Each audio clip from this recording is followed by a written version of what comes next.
Hey, what's up, folks?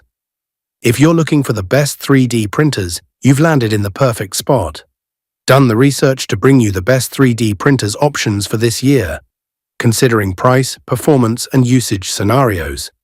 Discover which 3D printers is the best fit for you. All the product links with the best deals in the description box below. List is in no particular order, so be sure to stay tuned till the end. Let's get started. Number 1. Flashforge Adventurer 5M 3D Printer. The Flashforge Adventurer 5M Pro features a 220 by 220 by 220 mm build volume and uses a Core XY motion system coupled with a direct drive extruder to provide lightning-fast print speeds and a max advertised acceleration of 20,000 mm per second.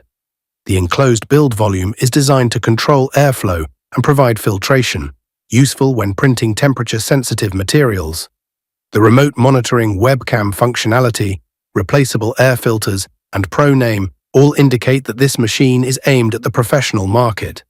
However, unclear documentation and stripped-down software slicing profiles prevent this printer from being one of the best 3D printers, with the hands-on work of slicer software manipulation being something professional users may want to avoid.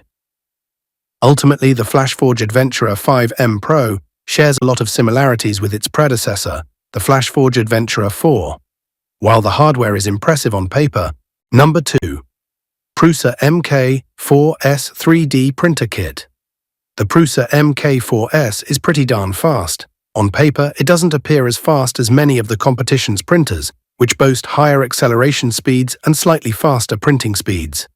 But this machine has a secret, a Bondtech CHT nozzle that increases volumetric flow. The new nozzle pushes ordinary Prusament PLA out with a volumetric flow of 24 cubic millimeters, which is a 50% increase from the MK4 standard of 16 cubic millimeters. Bamboo Lab, by comparison, has a volumetric flow of 21 cubic millimeters for its house brand of PLA and only 12 cubic millimeters for third-party filament. Volumetric flow is a setting in Prusa Slicer, Bamboo Studio, and Orca Slicer that throttles print speed based on the capacity of the hot end.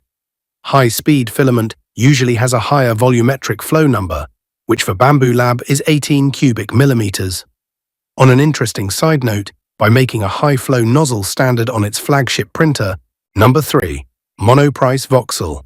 If you're looking to get started in 3D printing, the Monoprice Voxel 3D printer is a great choice, as it delivers high-quality prints without costing you a fortune. And Monoprice Voxel printer is nowadays lots of people's first choice. Novices will particularly appreciate the heated print base on the Voxel, which means more reliable prints when you use materials like ABS.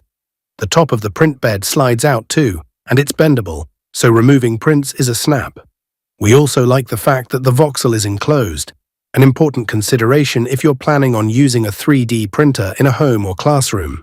The MP Voxel is speedy, producing prints in times we usually see from more expensive devices. Number 4. Creality K2 Plus.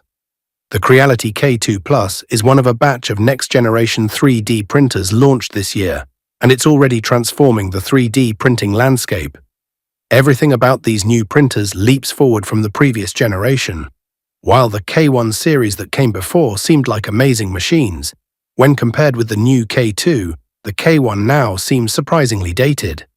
The K1 laid much of the groundwork for this new K2 model, and the look and styling remain much the same. I think it's one of the best-looking printers out there. The size of the Plus is large, which is reflected in the 350 by 350 by 350 mm build platform size, enabling you to create some of the largest models of any printer at this level.